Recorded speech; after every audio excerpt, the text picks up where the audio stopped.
Hello বন্ধুরা, সবাই কেমন আছেন? আশা করি ভালো আছেন। আমি আপনাদের সামনে আর একটা ভিডিও নিয়ে চলে আসলাম। দেখেন, এখানে গাড়ি পার্ক করা আছে, আর কত সুন্দর গাড়ি। এখানে আমি ছোট্ট করে একটা পোস্ট নিয়ে নিলাম, জাস্ট চেক করেন আপনারা। এটা হচ্ছে পুলিশ সেকশন। এখানে উপরে একটা রুম রয়েছে, দোতলা রুমে রয়েছে কফি শপ এবং চেস কেফ, খেলাধুলাও হয়। আর এই দেখেন, এখানে মোবিলের বিজ্ঞাপন দেওয়া হয় এই স্ক্রিনে।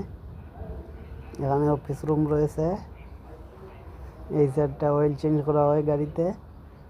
তো আজকের বাইরের ভিউটা দেখেন আপনারা, জাস্ট চেক করেন কত সুন্দর মেঘলা আকাশ, জাস্ট অসাধারণ। চেক করেন, আজকে মনে হচ্ছে বৃষ্টি আসবে।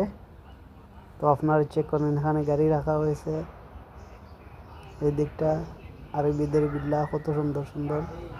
এখানে এই সাইডে দেখেন গাড়ি রাখা হয়েছে। এই বাসটা দিয়ে আমরা যাতায়াত করি। এই গাড়িগুলো দেখতে পাচ্ছেন আপনারা, অরেঞ্জ কালার। এই গাড়িতে আমি আগে কাজ করতাম, তো এখন আমি দুবাইতে যেহেতু কাজ করি না, তাই মার্শালাতে চলে আসছি। এখানে আবারও আর একটা পোস্ট নিয়ে নিলাম। দেখতেই পাচ্ছেন আপনারা বাইরে কত সুন্দর দৃশ্য। এই দেখেন পুলিশ সেকশন, এখানে গাড়িতে পুলিশ করা হয়। দেখতেই পাচ্ছেন বাইরের দৃশ্যটা। আজকে অনেক বৃষ্টি আসবে মনে হয়। সবাই কমেন্টে জানাবেন কেমন লাগলো।